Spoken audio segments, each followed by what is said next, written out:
period so I can get it online a little earlier for all my quarantine people. How many kids are working? A lot. I got like 13 between all my classes. So yeah, there's a bunch. All right, we'll take a look at 101 here in a second. If you did not get that one. But take a look here, 76, A and B. Oh, and now, all right, a lot of people don't read the directions on like 75 and 76. So if you looked closely, what did it say? What page 440?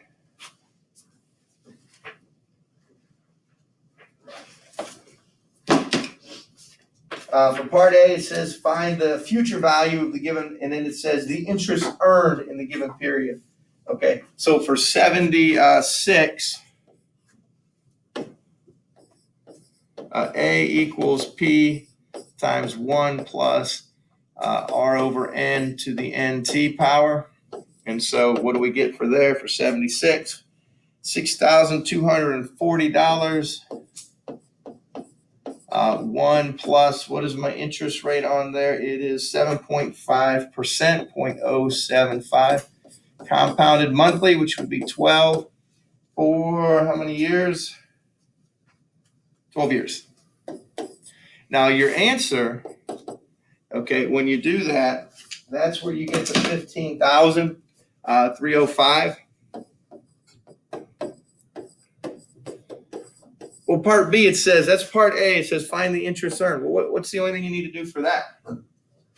Okay, I just want to make sure that makes sense. Max, do you know what to do for that to find the interest earned? You would just subtract 6,240 from 15,305. Yeah, you take your initial amount, okay, away from that answer, okay, and all of that then is interest. So you take your final amount, 15,305 minus 6,240, and that is 9,065. I don't know, for some reason people think there's like a whole nother process. You just got to subtract the final amount, take the final amount minus the initial amount. That's how much interest right here that person earned, okay? All right, let's take a look at 101. Hey, did you get it? Did you know how to do it? No, I got stuck on it. You got stuck? All right. Anybody get it? Anybody think they knew how to do it? Kylie, you got it? All right, let me set it up and you can go from there. All right, so 101. Miss Ann Schreiber, true story, had $5,000 in 1941, turned that into $22 million. Okay, not bad. Okay, so now what was her rate of return? And it says compounded annually. Okay, so it's compounded annually. So that means our formula kind of reduces to 1 plus R to the T power, right? Because we don't need that N. It's not quarterly. It's not monthly. It'll simplify to that. The final amount is $22 million. The initial amount is $5,000. And what is the years? 54? 54, I believe. All right. Kylie, what do you do? I divided the 5,000 by 22 million. I think you mean the other way around, don't you? Yes. 22 million by 5,000. All right, divide by 5,000. Okay, go ahead and do that. What did you get for that, Kylie? 4,400 equals 1 plus R to the 54. All right, now I think this is where probably a lot of people got to.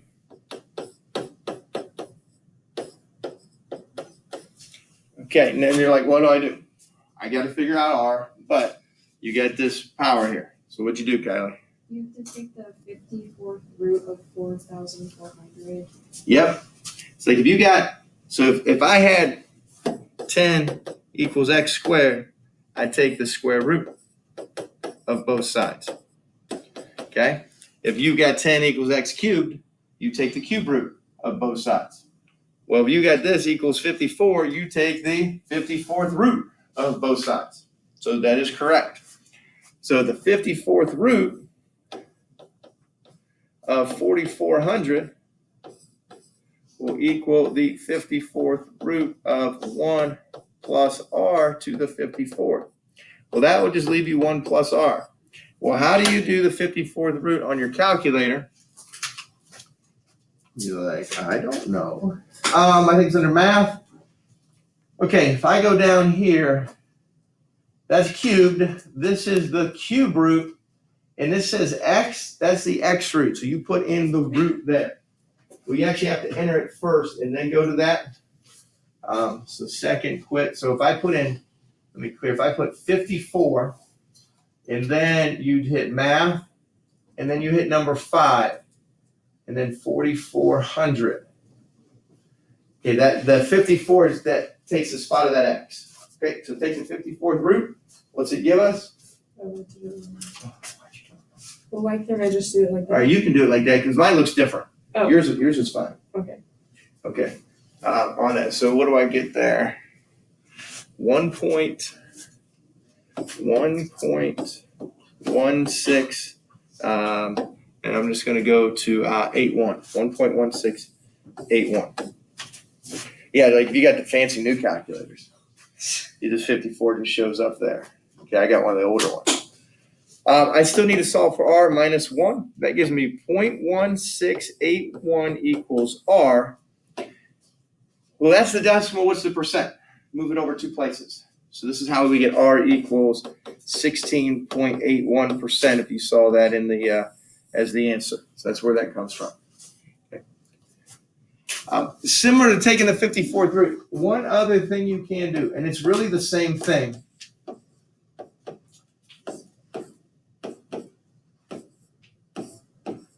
Is we can take both sides to a power and it accomplishes the same thing. Well, what would that power be? I want to make this a 1.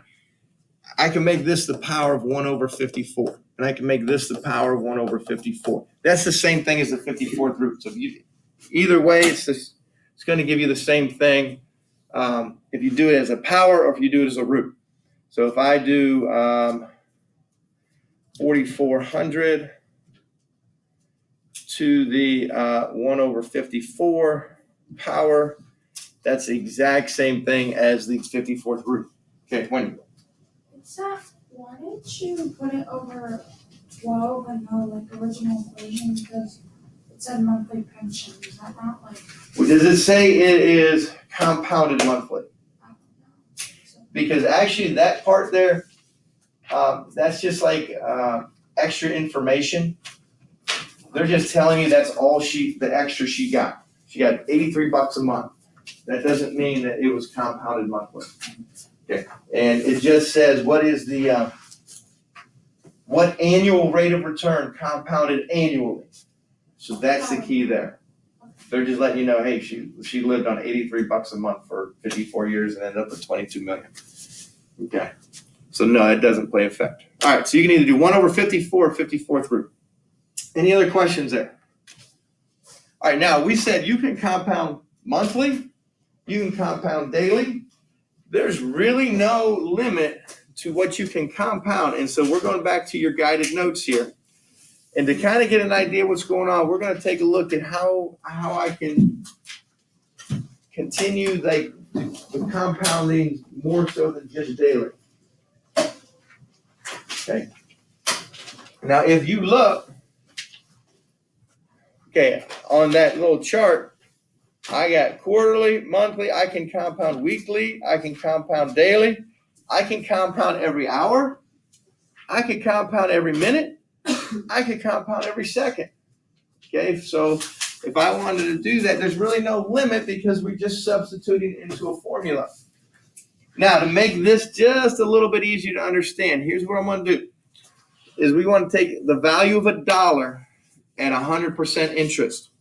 Well, remember your equation is A equals P times 1 plus R over N to the NT power, right? Well, what is the principal? The principal is just $1. So I'm just letting it be $1. All right, if you're doing 100%, what is that as a decimal? Okay, 10% is 0.1, 20% is 0.2, 50% is 0.5, 100% is 1. So that's going to become a 1. And then I don't know. And then so we're going to do it for 1 year. So that's going to be t equals 1. So that becomes n. So this 1 I really don't need to know out in front. So this whole thing right there kind of reduces to 1 plus 1 over n to the n power. So I'm just trying to make this a little simple example to demonstrate what's going on. All right, so if I compound it once a year, I'm going to get $2. Okay, one time at the end of the year, if I get 100% interest, it means my money doubles. Okay, what if I compound it twice a year? Okay, I'll end up with 2.25. What if I do it 4 times a year? Okay, so that just means I got 1 plus 1 divided by 4 to the 4th power. Okay, I end up with 2.44. So it's going up, right? It's going up. And I say, all right, I like this. I'm getting more money. Well, let's take a look here. Take a look and fill this in. Don't get too far ahead of me. Let's do monthly would be 12. Weekly is going to be 52. Daily is 365. Oh, whoops, I missed it. There it is, 365. What's hourly? I got to take 365 times what? 24. 365 times 24. That's how many hours you got in a year. You get 8,760. Don't waste any. 8,760 hours in a year. Every minute, well, I multiply the number of hours by what? 60. 8, 7. Whoops, I already added over there. So hit times 60. And I get 525,600.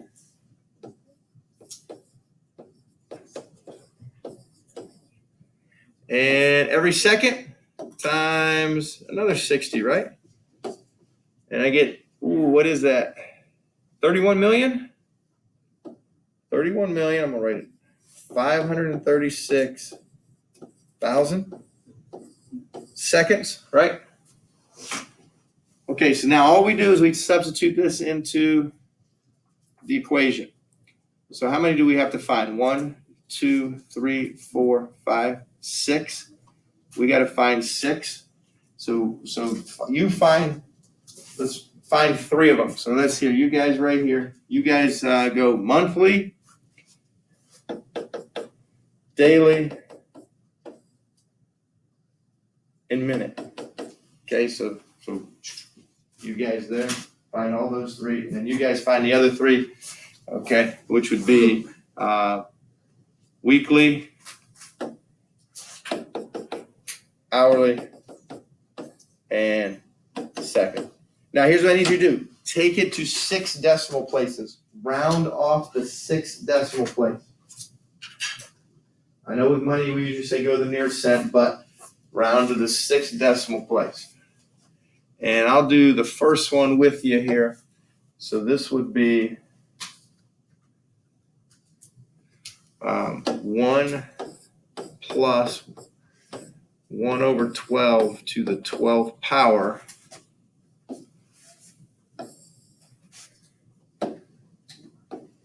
One plus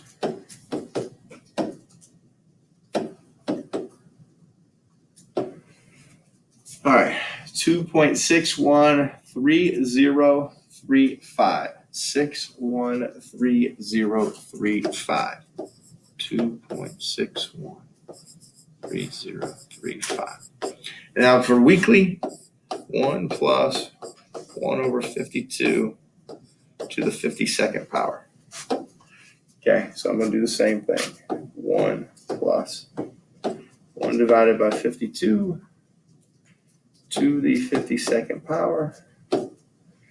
2.692597. 692597. 692597. All right, you do the other 4.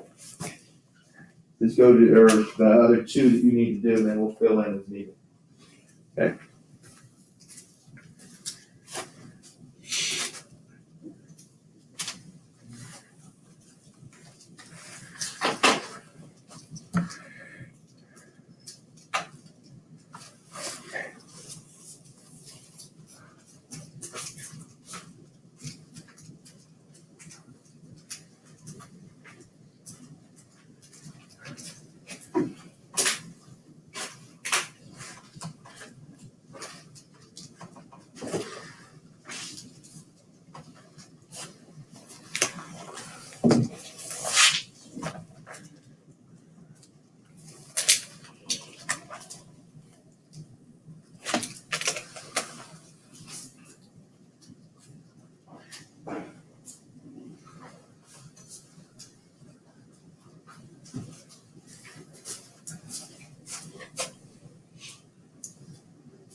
All right, you guys had Alex, did you have daily? Sure, yes. What do you got for daily? I'm not gonna write down the equation, but what's the amount here? 71456. And then make sure you agree as we move forward. Abby, how about hourly? 2.71813. Is it a zero after that, or is a zero? Yeah, you go ahead and say that. All right, we're good there? And then Marissa, how about every minute? 2.718279. Okay, we agree? And Gavin, you got every second? Yeah. 2.718214. I'm feeling an issue here. Because this is 2.718279, and this looks smaller than that one. Did you guys get the same thing? Jenna, what did you get? I got 2.718282. 82? Yeah. Double check what you got there, Gavin. Okay. Because the more you compound, it should increase. But that's why we got to go to 6 decimal places, because you don't see the increase as we get up there. All right, so this is increasing, but what's called a decreasing rate. Okay, so it increased from a quarter, 2 to 225, and then it went up like 19 cents, and then 44 to 6, like 17, and then it kind of starts slowing down. It goes up 8 cents, and then from here, okay, it does increase, but it's negligible. Okay, it's not a huge increase. So it's not going to increase like infinitely high. Okay, it's not going to okay, if I do it every, second, I'm going to be a millionaire at the end of the year. No, you're going to get 2.72 cents. Okay, $2.72. It has a cap. Okay, this is the number E. This is the number E. It is the limit as n goes to infinity of this equation, which is what we just used. So if you let n keep getting bigger and bigger and bigger, okay, that is going to be the number E. It is just like pi. It is irrational. It is a decimal that never terminates and never repeats. On your calculator, you're going to see it in 2 spots.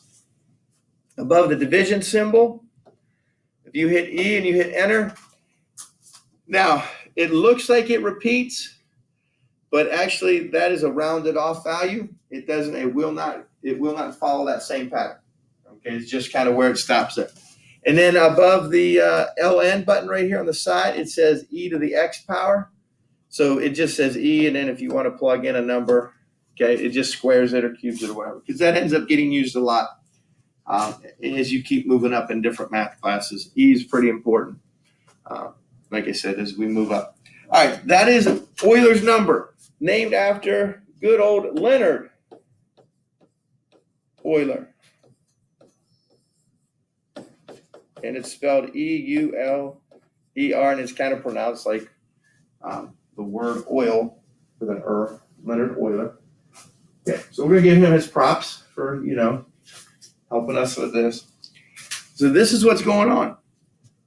Honestly, there's no reason you cannot compound interest further than daily. You can go hourly.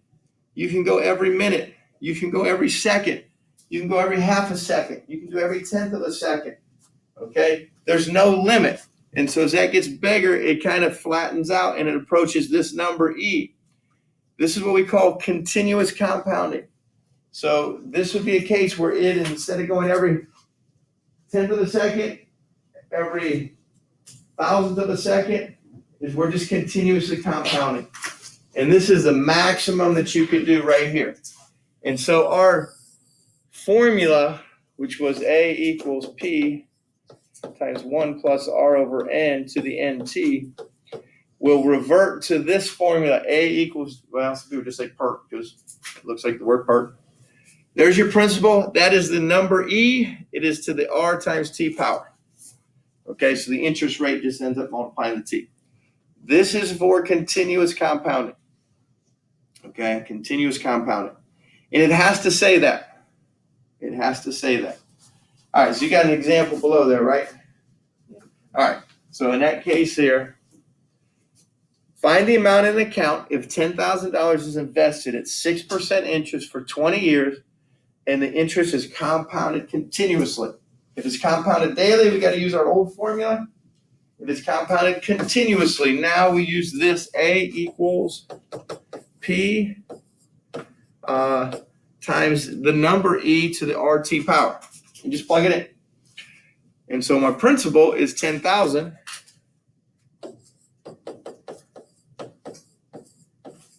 E is the number E to the power 0.06 times 20. Just make sure you make it 0.06. Don't put in 6 for 6%. So what you can do here is you can go 10,000.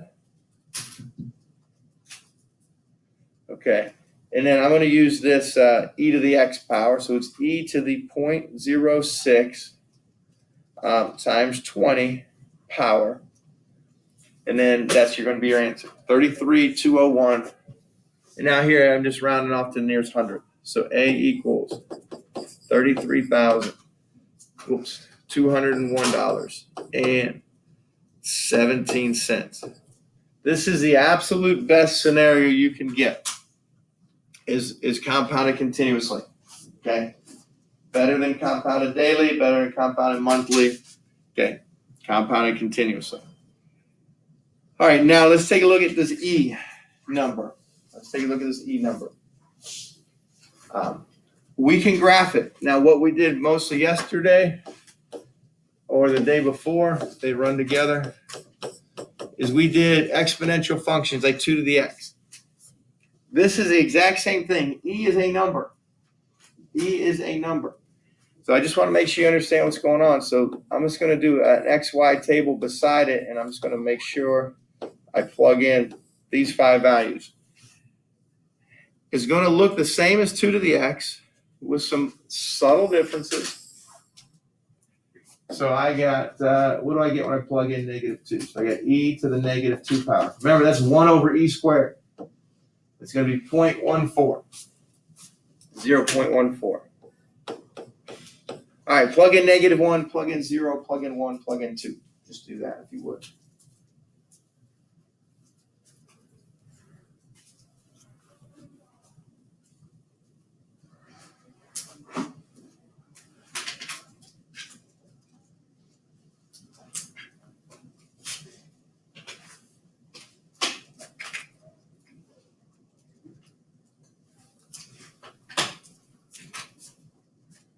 And nearest 100 should be fine. Nearest 100.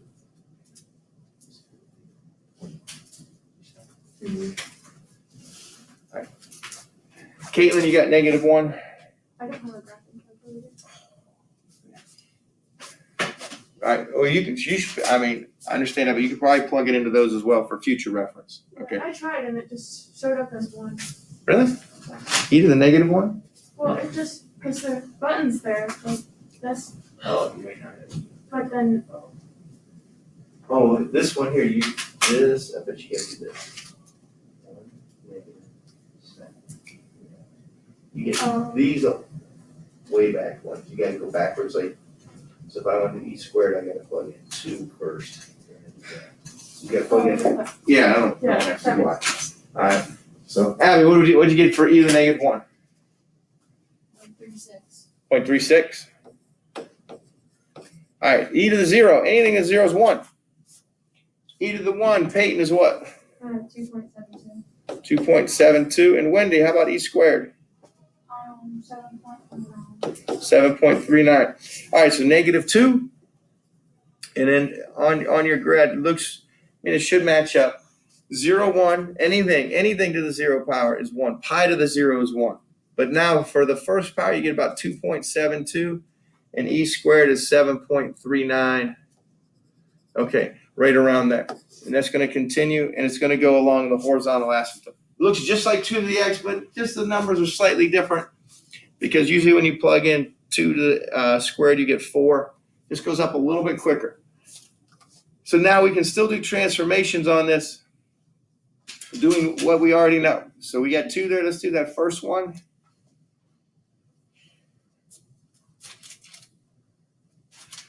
E to the x minus 2 minus 3. So now we have a basic idea of what e to the x looks like. I'm going to graph that one, mainly 0, 1. And we said when 1, you get 2.72. 2 is 7.29? I keep forgetting. 7.39. 7.39. So it's going to be up here. And then 0.36. Okay, so there's e to the x.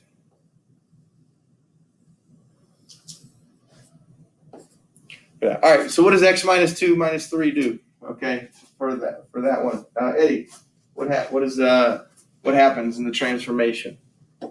So the horizontally shifts to the right, and then it shifts down.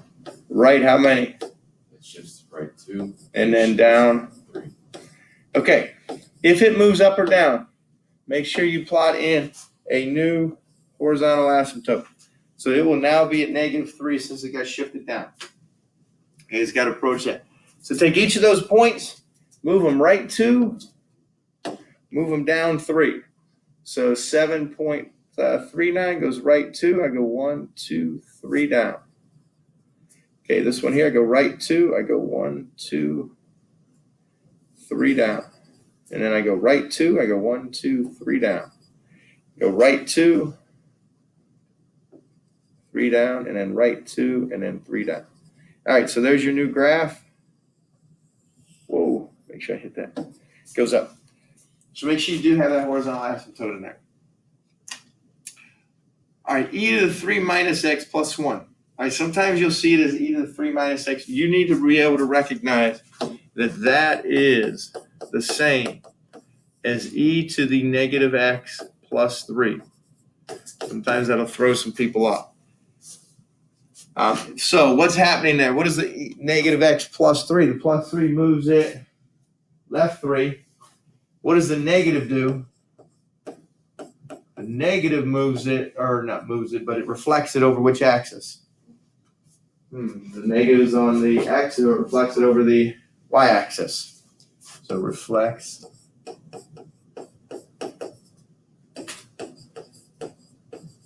over the y-axis. And then plus 1 moves it up 1. All right, so I'm going to plot my normal e to the x. I should have marked that here. F of x equals e to the x.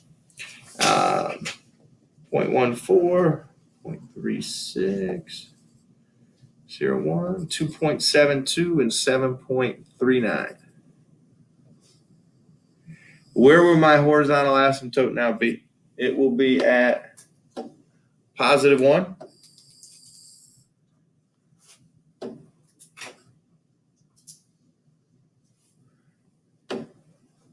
Okay. All right, go left 3. Reflect over the y-axis, go up 1. Okay, plot those points, see what you come up with.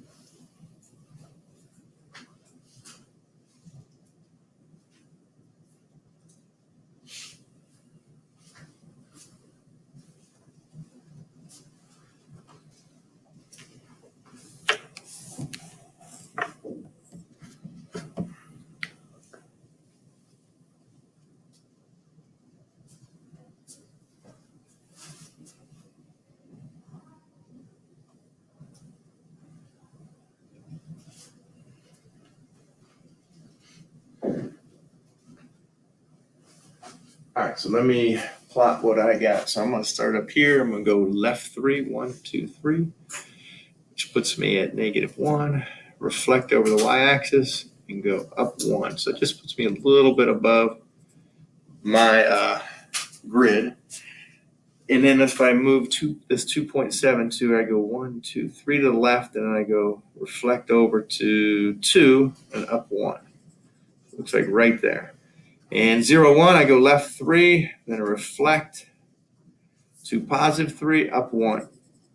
And I go 1, 2, 3, which is at negative 4, reflect over to 4, up 1. And that last one should be right there. So here's what we get. And we'll go out towards, on the right, towards 1. Okay. All right, so let's just use our transformations on e to the x. It is just a exponential function, like 2 to the x or 3 to the x. It is a constant. Now, the last thing that comes in this section is what's called exponential growth or decay. Okay, exponential growth or decay is this formula here. Well, that is the exact formula as the perp. We just give it different number of variables. So really, if you look at that, that is A equals P times E to the RT. P would be equivalent to A sub 0, whoops, our initial amount. E is still E. K is a rate of growth or decay. That is like your interest rate. And then T is time. So it's exactly the same idea. But you have to be told that something's growing exponentially or decaying exponentially. Okay. So for this case here, it says the population of a town has been growing exponentially since 2000. Okay, it means it follows that curve. If the town had 24,500 residents in 2000, and the annual rate of growth has been 1.25%, determine the population in 2020. So A of T equals A sub 0 times E to the KT. Well, A sub 0 is your initial amount, 24,500. K is your rate of growth or decay. It's 1.25%, but make sure that you make that 0.0125 as a decimal. Okay, make that it's 0.0125 as a decimal. And then T, what is my time? 20 years, right? All right, plug it in and see what you get. Plug that in and see what you get. So theoretically, we're defining A of 20. So 24,500 times E 0.0125 times 20. And so our final population in 2020, let's see if we match up. So I got 24,500 times E to the 0.0125 times 20. And 31,400. Now, since we're dealing with people, we don't need 100. I just round the nearest whole number. Okay. So 31,459. Sarah, we agree? All right. Okay. All right. So now that's the number E. That is the number E. Euler's number. That's what it comes from. That's where this is one of the ways it's used. Actually, don't worry about 61 and 62. I'm going to take those out. Don't worry about that. Those tend to be confusing. We might look at those tomorrow.